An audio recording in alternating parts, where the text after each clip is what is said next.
monde, je suis ici pour une nouvelle vidéo. Cette vidéo portera sur le sujet des verres de farine. Je parlerai du développement des verres de farine, comment je les maintiens, etc. Si vous avez une autre façon d'élever vos verres de farine, n'hésitez pas à la partager en dessous en commentaire, tant sur ma page Facebook que sur la vidéo YouTube. Je me ferai un plaisir d'y répondre et peut-être un jour de la partager si c'est meilleur que l'idée que j'ai eue.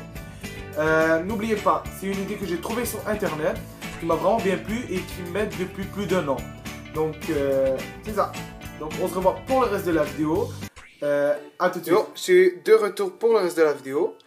Je vous avais dit que j'allais vous montrer le développement des verres de farine. Eh bien, pour commencer, le verre de farine au début, c'est un verre. C'est de cette forme-là qu'on le nourrit aux reptiles. Personnellement, je préfère nourrir seulement le verre de farine. Par exemple, je donne pas de scarabée à mes reptiles parce que je pense que ça peut causer de nombreux problèmes.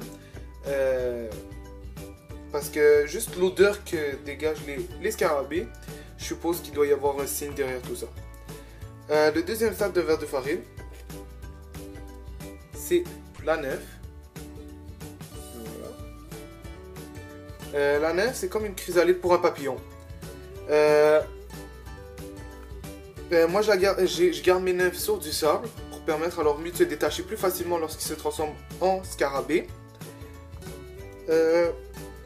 Voilà, un scarabée. Ça, c'est la forme adulte du verre de farine. C'est cette forme-là qui pond des œufs.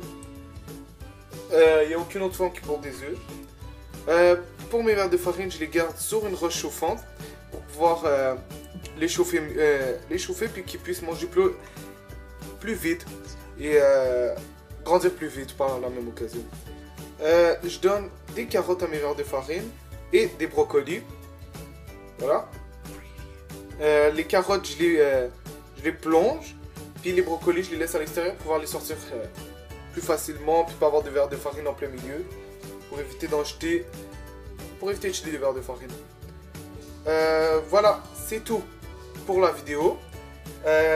Pour le reste de la vidéo, je vais vous parler de mon élevage de gecko léopard, ce qui est arrivé au cours des dernières semaines, puis ce qui va arriver au cours des prochains mois.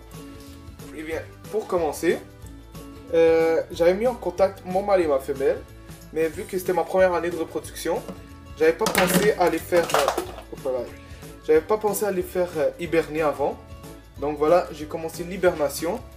Ils sont rendus à 9h30 d'éclairage et 27 degrés pour ma femelle. Mon mâle, je ne fais pas faire d'hibernation vu qu'il est vraiment mince. Je voulais éviter qu'il perde du poids puis que je me retrouve avec des problèmes plus tard, tels des problèmes d'anorexie, des problèmes de léthargie, etc. Comme vous pouvez voir, c'est un nouveau terrarium que j'ai pu acheter.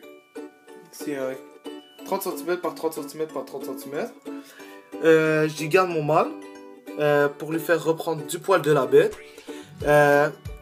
Je le nourris tous les jours pour qu'il prenne du poids, mais j'essaie de limiter les doses vu qu'il est en partielle hibernation. Le fond du terrarium, eh bien, je l'ai réalisé avec du excavator, un peu d'argile et quelques roches que j'ai pu glisser dans l'excavator. Le substrat, c'est encore du sable. Je le filtre tous les jours pour éviter de me retrouver avec des petits morceaux comme ceux-là en arrière. Je vais essayer de les enlever tantôt. Et voilà.